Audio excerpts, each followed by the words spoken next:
we're buying technology and putting it in place, you have to invest yourself in it to ensure that it's going to be successful. And you do that not just for the sake of yourself, but for the sake of your team, because everything that you do for your team, and everything that you do to improve your team's life, like moving just obstacles. I just always imagine, doing this, moving obstacles, moving obstacles, moving obstacles. That makes their lives better. And that means that they're more excited to do their job every day, which ultimately pays off for you in the end. Welcome to the Strategy with Jason podcast. Tune in for everything you need to know to stay in the know regarding the automotive industry.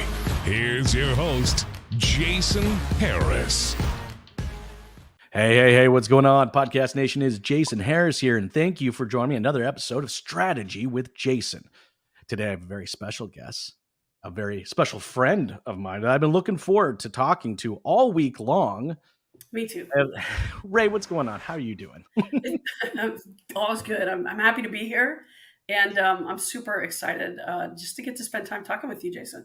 And I wore my orange just for you. It's the closest I've got. Oh, man, that's the closest you got. You know what? That is the one thing about orange. There's like 50,000 different shades. Yes, exactly. You know how hard it is? People go, wow, Jason, you have a lot of orange. I'm like, you don't understand the time it takes to make that kind of dedication. There's 1,000 different variations of orange out there, and I'm always trying to find the right orange. Anyways, I digress. Mine's more of a winter orange, I think, that I have on today. But hey, it's all I've got. I was trying to pay homage to you, so thank you. Hey, Ray, I'm so glad that you get to come do this. It's so funny when I was thinking about it. Like, we've been friends for a long time. We've never done a podcast together, and I'm like, what? I know. We got to do this. So, and I love the topic today. Everyone watching, listening right now, we're gonna dive super deep into sales leadership, which is one of my favorite topics, and I know, Ray, it's one of your favorite topics as well. So I'm excited to get into it. But I love kicking off these podcasts, Ray, with a little origin story because, hey, I'm just fascinated, because I don't think anybody just wakes up one day and goes, hey, I'm going to spend the better part of my life in the automotive industry. Right. So, Ray, let's start there. How did you get started in this crazy little world we call the automotive industry? So I got into it a very long time ago at a very young age. Started selling cars for the John Eagle dealership group back in Dallas, Texas, where I grew up. And his dad was actually leading the dealership group back then. That's how long ago it was. And I was just going to do it till I figured out what I wanted to do. It was something that I knew I loved cars. I could sell anything. And I knew I'd figure out my way, once I did it. And then, as with many people you talk to about automotive and how they got into it, it gets in your blood and you get stuck. And that's all I've ever done in the last, 30 plus years. You know what it is. I tried to get out of the automotive industry for like 3.5 weeks, some like dark month in 2015. And it only lasted about 3.5 weeks. And I was just like that episode from The Godfather. I just sucked right back in, right? But it gets in your blood, and it's, It does. And that's a heck of a dealership to be cutting your teeth on, man. I'm sure you got some fish stories that you can tell, and I'm going to get some out of it. But well, let's kick this off with our sales leadership, because I know this is a topic that we're both very, very passionate about. And honestly, Ray, talk about a timely topic too. Yeah, right? yeah. Totally. What's going on with the industry right now, and everyone's kind of getting back to basics. We're gonna get back to basics. It's not enough that we can just come in and flip the lights on and have the level of profitability that we've had, in the past few years. Now we gotta work at it. And I think what you're seeing, and I'm sure you're seeing the same thing, I know I'm seeing this.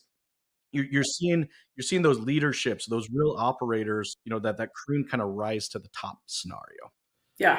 So, like, I want to start off there actually with you, Ray. I want to ask, that's my first question of you. When you think of a sales leader, Yes. What do you picture? How do you picture a sales leader? So that's a great question, and there's a big difference in a sales leader or a sales manager. I think, and it's so cliche to say, but it's true. I think in the automobile industry, the retail side, and then outside of it, there's a difference in getting involved in your staff's success, helping them succeed, fostering success, rolling up your sleeves, shoulder to shoulder with them, and helping them be the best that they can be, and coaching them through the experiences that they're having, on either the showroom floor or in the field, talking to dealers, through a vendor side. There's a lot that that if you're a person who's been promoted into a sales leadership role, you should have, I should say, experienced a lot, and you've been through a lot of growth to get there, right? And so if you take the time to really transfer that knowledge and share that knowledge with the folks that are on your team, then they're going to be better for that, right? And I think so many folks, particularly in this industry, get either promoted without any skills or training, and they don't seek it out on their own, but also they're, I don't know how to say this without it just sounding bad, but it's true. Yeah. There's so many people in leadership roles that try to keep folks beneath them, with a lack of knowledge, so that they stay there, right? And they don't become competition to them. I mean, I think that all goes back to like the liner closer setup in dealerships, right? If you take a look at that scenario and that setup and structure, you don't see that much anymore, thankfully, because I don't think it really fostered growth in people very much, right? And folks would get, promoted, or I'm sorry, folks would get, sort of held down. And then those that did get promoted were very strict in not sharing or fostering any knowledge or growth for the people that were on their teams. And I think that was, that's typically what you see in a manager's mentality versus kind of that leadership's mentality. When we think of, and I love the fact that you brought up, actually, I'm going to just go down one rabbit hole, because I love the fact that you brought up, how we're not trained. And I'm going to tell you, this is just my personal experience. Let's see. When I became a floor manager, I would have been 20. Yeah. All right. So I was 20 years old and I got promoted to a floor manager, now this was a very large GM dealership, which mean that I was responsible for 5 sales guys. Right. That's how big. There was, I think, altogether roughly almost 60 sales guys, 50, 60 sales guys, somewhere in between there. Right. Yeah. And they were divided up among the floor managers, and then up above was the general sales managers, and then the GM, and so on and so forth. Right. And at 20 years old, all of a sudden I had to lead 5 people that were all within easily 10, 15 years older than myself. Yeah. Right? And it was like literally, it's like someone tossing the keys to a manual transmission car and telling you need to go on a road trip across the country. Right. Like that's what it was. I mean, I had no clue what the heck I was doing, but that's how it worked. And I think it still works sometimes at some dealerships like that. It does. I think the same thing happened to me, Jason, in that, 21, 22 years old, or, further beyond that in my career, being in a leadership role, managing men, in Texas. I'm a woman, 50, 60-year-old men, and in my early 20s. And there was a lot of initial, like, who are you? What are you going to teach me? Who do you think you are, kind of thing. And it took a lot of effort, but you win them over, and then ultimately they're doing better and you're all doing better, and it becomes a success story in the end. 9 out of 10 times, I would say. I mean, if it didn't, then we would have discussions and then separate. But I always tried to just put that aside, right? The fact that they didn't want to work for a kid in their mind, especially a girl kid, right? And so you just got to put that aside. And I think one of the things, going back to your initial question about sales leadership, is there's a compassion factor that is huge, right? In that versus a manager or a boss, if you will. I think you care about people and you care about them and want to help them succeed. There's that empathy and that care. Forget the fact that if the better they do, the better you do. I mean, that's a byproduct, right? But if that's your motivator, then it's not going to work. If your motivator is that I really care about these people, I want to figure out what makes them tick and help them navigate the way to success, then, I mean, it's a good formula, right? No, you're absolutely right. I mean, look, I was a young punk kid. All right. Every single person that I was now overseeing had many, many years more experience than I did. And and honestly, Ray, there was no way I was ever going to manage this group of men. Right. Like I was not, but I did find, because I couldn't manage. I was going to manage their efforts. Like, all right, I'm going over to Bob. Bob's 62 years old, by the way. Right. Bob, you haven't hit your phone call follow-up quota today. I'm going to need you. And he's just going to look at me and just give me, and then Bob spent a stitch in, a 10-year run in the pen for doing some drill. No, I'm That's true. thanking me for all I know, right? Like, That's but, so but funny. anyways, anyways, what I was good at, and it just kind of for me, it was just totally by accident. I was really good at numbers.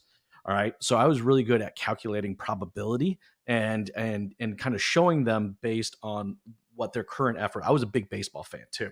So like I love numbers. I love keeping track of Moneyball. scores and at bats and RBIs and just so sales. I was like, well, this is just a combination of just those exact same stats, right? And Mhm. as I was presenting and showing them their stats, I watched their egos start to kick in and say, well, no. I'm better than Bob. Are you kidding Right. me? And Exactly. it naturally happened for me that way. I got lucky and it naturally happened. But to your point, I don't think that's the case for many, right? Yeah, well, it's not. And you make a great point in that I always say validation replaces negotiation. I mean, I've said that. And it does it in many ways, right? Like not just in selling a car. If you show them the info that you're talking about, obviously you don't have to negotiate as hard because it validates it. But you do that with people too, and you show them how they can achieve. You show them a path to where they need to be, and then you show them everybody else's performance, and that's when their eyes are opened. I mean, they're going, oh, like you said, oh wow, I'm way better than him. Why is he outperforming me? And then it starts to open the minds, and the gears start going, and then the conversations get easier, right, as a leader. But No, um, you're so right. Look, the moment I started leading their efforts versus managing their mhm, activities, but I got lucky. No one was there to show me how to do it. So, right, so still watch a lot of people. But okay, so I want to get, we'll start really kind of going to people because I know you're kind of touching on this a little bit as we're kind of progressing in. But so let's talk about people and I'm. I'm going to give you a little comment, and I want to get your thoughts on this. All right. sure, For me as a sales leader, I had to learn really quick that I did not have to like every single person I worked with that's true. Yeah, to it's ultimately a be hard concept to get through first, but once you do, it's 100% true. right. So how do you go from leading yourself to now leading people and the different dynamics those people are? What's some of the best advice you can give for that? Well, I think there's an old saying that is true, and it's that the best thing about managing people is people, and the worst thing about managing people is people. I Yeah, think it's exactly. 100% true, and I think I love people. So fortunately, I see, um, sometimes what's causing them to be that way. I can dig in and figure it out, and kind of start to touch on. If you get people to open up, sometimes they feel like they can trust you, and then they'll start to put that hard shell down a little bit. But it's something that, regardless of how you feel about a person, and because you can't show favoritism either, right? You can't treat someone worse or better. You just have to work with, here's the role, here are the expectations of the role. Mm, No one person is more important than what we're all trying to accomplish, right? So when you look at it that way and you help ensure that that's the way that everybody else understands that you're leading them, and then just being able and willing to help them just like you would help the person that is the easiest to work with, and spending equal amount of time with them, and giving some positive feedback about maybe another way that some things can be handled, once you've earned that trust a little bit, and encouraging them to maybe look at different perspectives about things. I think you don't always win, right, Jason? I mean, you and I both know that.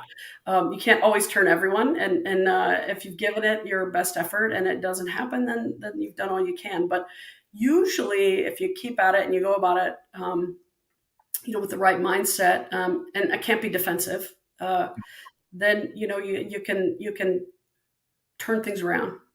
No, you look, you're absolutely right, and I know what you're kind of alluding to is this mystical thing called called emotional intelligence, Yes. and like right, I'm gonna be straight up and honest with you. Um, I did not have an overly high EQ. All right, I came from a dealership and a culture. I know we're going to talk into culture because we're going to get into that, but I came from a place where it was suck it up, Buttercup, check Yeah. your shit at the door, all right, and just shut up and get back to work, all right. Yes. In fact, I remember had a lady, a lady that worked for me for a while, super nice lady. Who for 1 year for Christmas, crocheted me this beautiful pillow, and it said, "Shut the up and get back to work." And A and, blue motto around there. and I, of course, everyone thought it was funny. I thought it was cute, but then I actually got thinking about it. I'm like, wow, I actually do say that so often that Wow. someone decided to go crochet it into a pillow. And that was kind of my aha moment of, you know what, maybe I'm doing this wrong. And, it wasn't until about, I would say 2010 to 2011 that I really started to figure out, like, I didn't just have to yell at people and force them to do stuff. But let's dive a little bit That's into eye-opening. emotional intelligence and how you feel like that can play out, and help in fostering, Sure. in our sales industry. Well, really quickly though, I mean, was that the only example that you had seen, right? So you were mirroring kind of what you had been brought up in, if you will, right? Um, Well, I yeah, think. you're actually right. Because it was my that's what I saw. That's that as far as I knew, that's how you rent a dealership, Mhm, right. right? That's how And that's my how many are run still to this day. I mean, that's true. with more HR, checks and balances in there. But I started pre-HR, and boy, was it colorful. But I think we used to call it getting our hair parted, right? When someone, one of the managers would scream at you, and you just get your. Um, but it was definitely not the most encouraging environment. It was definitely not, the most positive. It was just you got work like a dog. And I remember the dealers. I mean, at that same group that I mentioned earlier, when I first started there, if you were the last one on the board, regardless of how many cars you sold, I mean, it could have been 20, it didn't matter. But if you were the last one on the board, every month you got fired. And so imagine the culture that fostered, right? Everybody I was. was same dealership. Yep. Yeah, I mean, and so that's just that's the kind of place where I loved so many things about it, but at the same time, I did not. I knew that that's not how I wanted to. If I ever had the opportunity, I Mhm. just knew that's not how I wanted to lead or how I wanted to run. My store ultimately that I ended up running, or to run any team that I ever had the opportunity to run. Well, no, no, look, and I found look, I got better. I'm gonna admit, I totally Yeah, got better. I kind of had this aha moment, kind of looked at myself in the mirror. I'm like, is the this the pillow way? hit you in the face, right? Hello kind of hit me in the face. It was kind of like, is this how I really kind of want to be known as, Yeah, and my ultimate goal was ultimately to become an owner. And I did actually very shortly after that. that's But, right. it was like, I had to kind of have a moment with myself and say, and here's the other thing. It also caused me a lot of stress. By the way, Yeah, leading people that way is a very stressful way to lead yeah, to lead people. And I found that as I kind of, I could connect people from an intelligence perspective, meaning like, hey, look, I understand you want to get out of your mom's basement and you want to buy a brand new ski-doo. All right. Well, let me map out every activity and effort you're going to need to actually get this. I know you're going to yeah. want to pay for your kids' college. Let me map this out for you and show you exactly how many cars ultimately you're going to need to like that. I was good. That's what I was good at. But then the emotional side. But as I actually realized, I found that my team performed better. I performed better. It Mhm. was kind of like this untapped, like Yeah. turbo boost thing. I didn't even necessarily understand, but it was now I was understanding, and being more empathetic to to why people were committing. Anyways, I digress. It's true what you're talking about. I mean, you're not going off on a tangent. You're talking about something that's very real. It's everybody starts to feel the energy, right? And that's Yes, contagious. that's what it And is. then it becomes something bigger than just you or themselves, right? And so everyone kind of gets involved, and that just explodes. And it's inexplainable a lot of times how that happens, or even specifically why it happens, but it does in the right culture. You're 100% right. Well, you know what? Next topic I kind of want to get into, which is just perfect expansion off of going into people. I want to go into the next big P, which Yeah. is process. Yes. Right. And Ray, I actually posted something recently about this, and a few weeks ago I was kind of on the road. I was hitting up some good friends of mine, seeing a few dealers, and hanging out a little bit, and was doing a little bit kind of mentoring on a few people, right? And I got into a dealership where I was waiting for a meeting to get over so that my meeting could start, and I watched this salesperson and customer who looked like they just finished negotiating a deal, but as a part of the deal, the customer wanted to get a lift kit, and some new tires.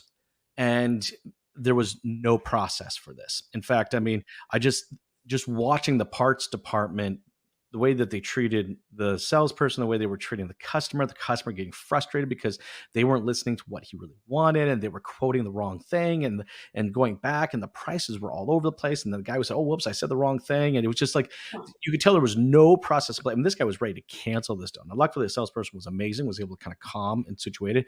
But it was, I watched this 47-minute fully broken, or just a total lack of a process, almost destroy an entire customer's experience. Yeah, yeah. And I love and the car deal as well. I mean, the guy wants to purchase this car, and he's going to have to start all over. It's not enticing either. It's because the process is so bad, and it can't just stop at process either, though, Jason. I mean, you can put a process in place, but you have to train people on it, and you have to reinforce that training on it too. Otherwise, and therefore it has to be written, right, Ray? Yeah, exactly. You got to document it, train on it, and then review it and revise it as needed all the time. That's a great point. I mean, the process, I'm with you on this, because I do kind of feel like process is kind of like this organic organism where it's kind of constantly always evolving. I've told people many, many times, like, whatever process we put in place right now, there'll be 13 variations of this by the time we're done with it. Because to your point, like a good process. Here's the other thing, Ray, I got to be totally honest with you. I am still surprised today how many dealerships I walk into and sit down with upper management or even ownership. Yeah. Find a total lack of documentation when it comes to the process. You know, the process exists, Ray? Up to someone's head, exactly. Just up in their heads. So, well, it might be different depending on the day that you ask them too. I mean, that's the sad part, right? yeah. On Monday, the process is this. On Friday, the process is this. Yeah.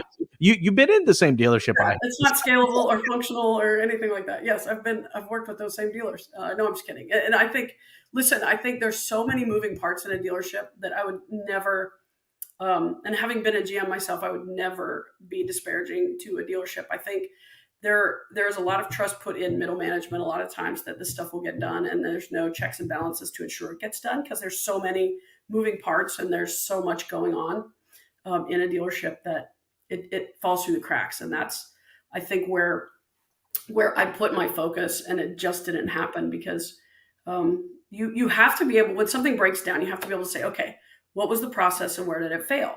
Yes. Otherwise, you can never correct the problem. You can't ensure that it doesn't happen again, right? Because when you say, where did it fail? Then what do we need to do to make sure it doesn't happen again, right? That's the final piece to it. Well, and you know what? I think that's a perfect segue kind of to our next topic, because now we look at the technology. Yeah. Right. And the technology today, well, here's what I'm excited about automotive technology today. Yeah. All right. Is that I feel like we've left the era of widgets. Do you remember the era of widgets? Right. Yeah. It started around like 2005, went all the way to like, 2018 or so. It was just like, and everybody had a widget for something. Right. But what these widgets ended up doing were actually generating new processes, not actually complementing existing process. And to your point, Ray, like you were saying earlier, is that process has to be measurable so that we can continue to optimize it. I want to get your kind of take on, how dealerships should be approaching technology today, and what they should be kind of looking for that will, in a way, support process and people. Yeah, that is a loaded question, but an important one, I think, right? And there's a variety of answers to it. So let me just say that mine's not 100% correct, or the only one, I guess I should say. But technology is amazing. I mean, when I think about the technology that's in place today, if only I'd had that, right? When, I was in sales, or when I was a GM, or when I was running, sales ops for a group. I mean, my gosh, there is so much available to really allow a dealership to operate seamlessly and intelligently. And this is going back to the day that you may have worked on these too, Jason. I mean, we had cards, right? Little in a box. I mean, that was your follow-up card. I mean, there's no such thing as a CRM when I started, but I keep dating myself. That's probably not good, but anyhow, I've seen the evolution. No, the technology is valuable. And what I really strongly believe in, and it's a hard thing to, I think, when you think about the control that goes into managing or dealing with change in a dealership, Mhm. there's so much control over, well, we can't impact our gross by $1, right? Negatively, Yes. or the fear of impacting the gross negatively by $1.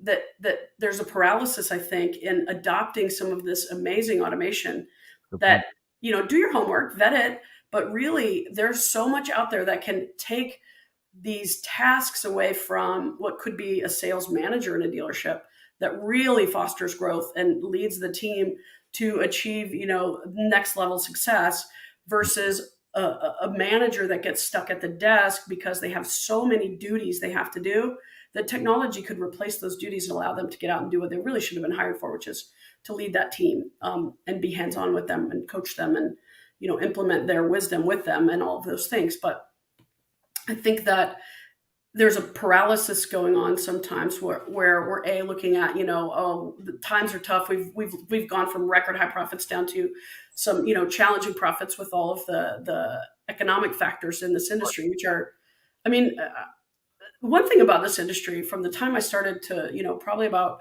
I don't know, 6 years ago, it was so predictable, really. Right. I mean, if the economy crashed, then of course you had trouble with the automotive industry, but this has been such there have been so many unprecedented things that have happened and unpredictable. I mean, completely unpredictable Mm. things that you would just be like, that never would have happened in automotive 10 years ago, you would have thought, right? And so when that happens, the paranoia to change your process, even if it sucks, right? Is there for so many people. And I understand that, or to invest in something again that your team may not use, but really it all starts at the top. I mean, you have to decide what's going to help your dealership grow, get the buy-in from your team. And that's on a leader to get the buy-in. I mean, you can't just say, well, my team doesn't do the things that they're supposed to do. Well, then that's on you. It's not on their team, you got to make the changes. You got to be involved enough to know what changes need to be made to make that happen. But putting in technology that will allow your staff to work smarter, Yes. more efficiently, more effectively, and more seamlessly with customers, and utilizing the automation that's available to put their time better to use in other areas is so important. And it's all there today. It wasn't there 10 years ago, 20 years ago. No, no. I mean, look, it really wasn't. And if um, it was technology for the sake of being technology. You know what I Right. mean? Like it was, it's not like what it is today. You're 100% right. Like the level of automation and opportunities out there, we should be able to take those documented processes that we have at the dealership. And I would say, look at automating, 30% Yeah. of those processes so that we're reallocated back that time so that we can continue to develop out better experiences, for our customers. And that automation to me is like a safety net too when set up correctly. Like, look, I would consider myself to be a great salesperson, Yeah. amazing at follow up. Hell, man, there's still time I forget stuff. Oh, you know everyone, we're human. we're That's human. where that's That's where automated technology helps, right? I mean, it's 100%. And yeah. then not only about automotive, but I mean, you have automation. I love what's coming out now from the data side of the industry and looking Mhm. at things like predictive models. Like Yes. our industry has always, has been kind of plagued with this, um, this reactiveness in some cases, not always, but there is just this kind of general reactiveness sometimes. And a lot of industries, a lot of other verticals don't accept that, and that's because they look at the data, they analyze the data, they predict things off that data. And I love the fact that our industry has really kind of got into that mode just in the last few I agree. years. Like I love it. I'm so passionate about it, and it's so exciting to me. I think, the data that dealerships have is so powerful. I mean, there's so much there, and most sadly haven't figured out what to do with it. And I think that the whole conversation about, I mean, data is the darling right now, right?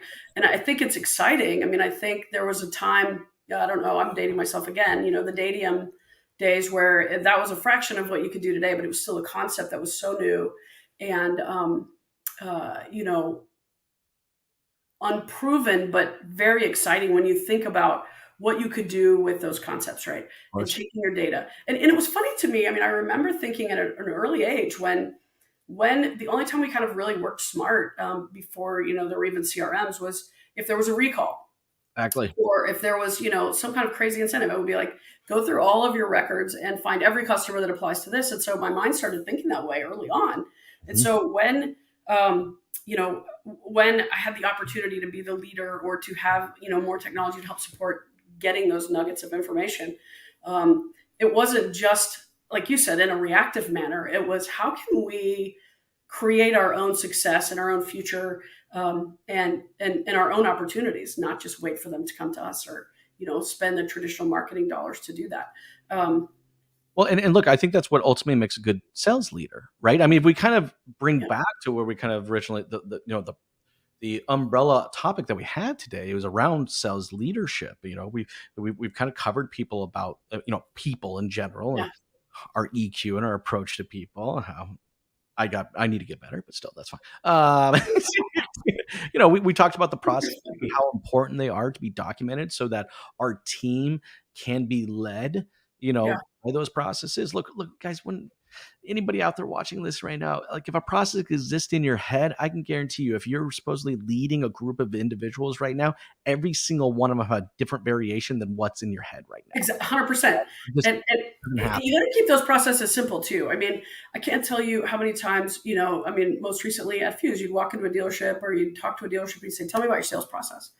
And two different people would tell you two different things on the same, call or in the same meeting, right? And then if they did, you would, whatever the answer was, you'd say, okay, well, let's back up then. Let's just kind of talk about it. We'll jot through the process and kind of, get to an end product here, that just high level summary. What's the first step, second step, third step? And it ended up being countless steps. And you're like, this is complicated. This is too complicated for today. Maybe not, 10 years ago, 15 years ago, whatever, but too complicated for today.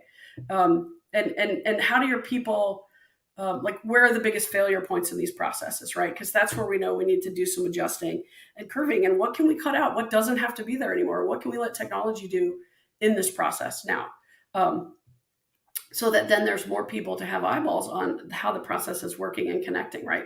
Exactly. Um, and the baton then gets handed over seamlessly to whatever the next step or process or person is. I mean, it's the next step of the process or the next person. So no one's dropping it. And I think that it is often in people's head, and the only time it gets spoken is when a person on the team, unfortunately, is doing something that is against what that person thinks the process is, that it's in their head.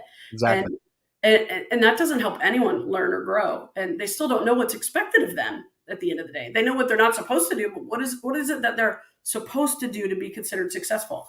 And that is the biggest challenge, I think, in many people's teams today, is that the people don't know what's expected of them, because there's nothing written, there's nothing coached on, there's nothing enhanced or improved on.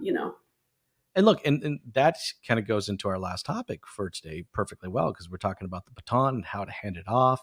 Yeah. And as we look, so far we've covered people, we've talked about process, we talked about how technology should be supporting those processes and help us better them either through data or automation.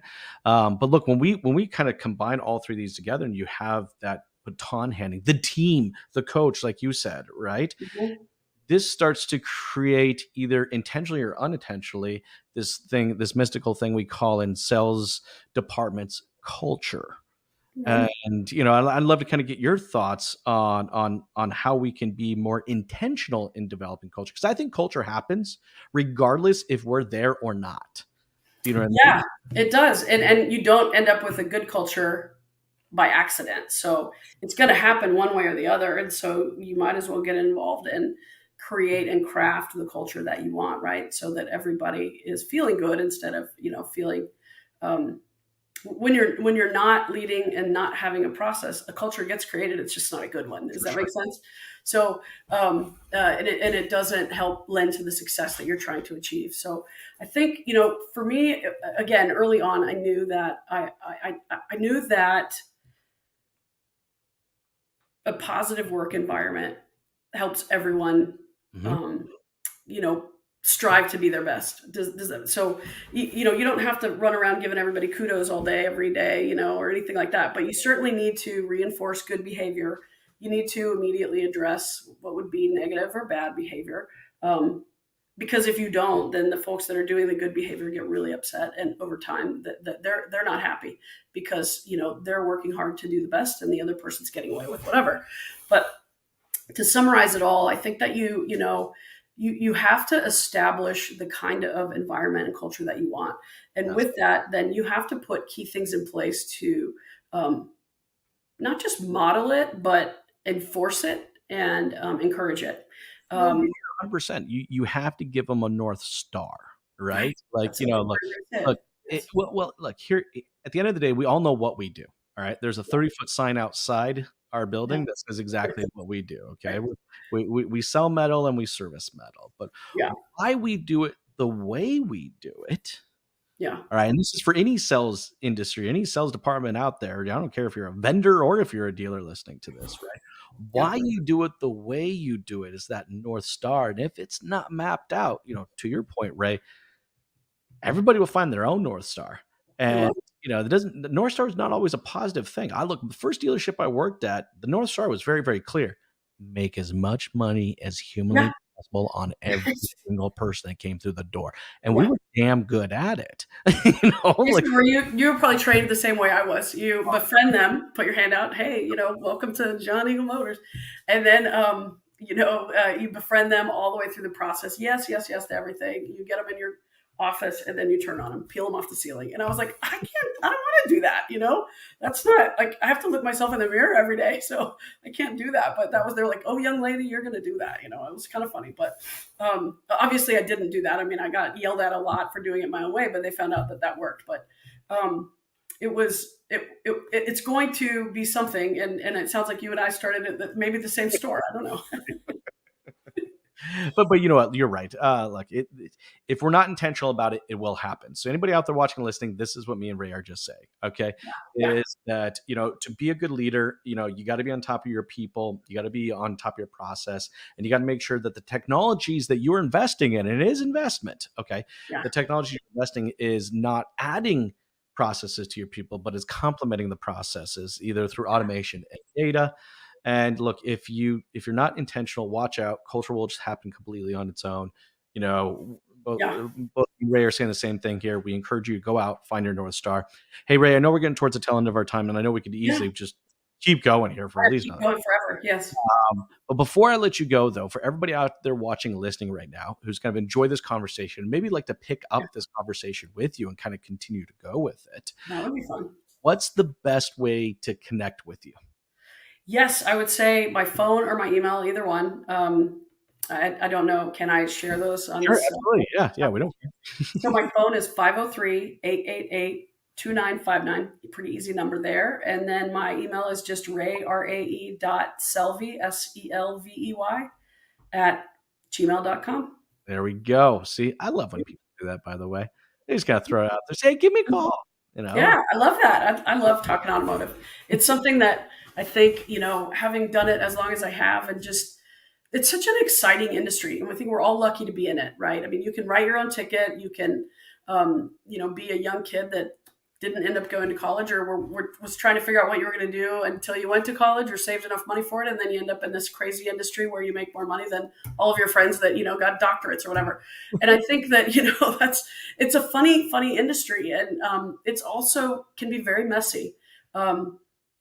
And I think that anything, when we talked about people, process, technology, culture, whatever it is, the leaders really have to invest themselves into whatever it is that they're doing. If we're buying technology and putting it in place, you have to invest yourself in it to ensure that it's going to be successful. And you do that not just for the sake of yourself, but for the sake of your team, because everything that you do for your team and everything that you do to improve your team's life, like moving just obstacles. I just always imagine, doing this, moving obstacles, that makes their lives better. And that means that they're more excited to do their job every day, which ultimately pays off for you in the end, right? I mean, that's just a nice byproduct, but it feels better too, right? It does. And you know what? And hey, for everyone out there watching, listening, we really appreciate your time. I encourage you, make sure you guys reach out to Rae, connect with her. She's an amazing person. She loves talking. She just loves helping anybody and everybody. Rae, thank you so much for taking the time to jam with me today. This has been a lot of fun. Thanks, Jason. It was a pleasure. Appreciate you. Thanks. Bye. Thanks for tuning in to the Strategy with Jason podcast with your host, Jason Harris. Don't want to miss new content? Be sure to check out the full podcast library at strategywithjason.com to stay in the know. Remember to like, comment, and subscribe. Happy podcasting.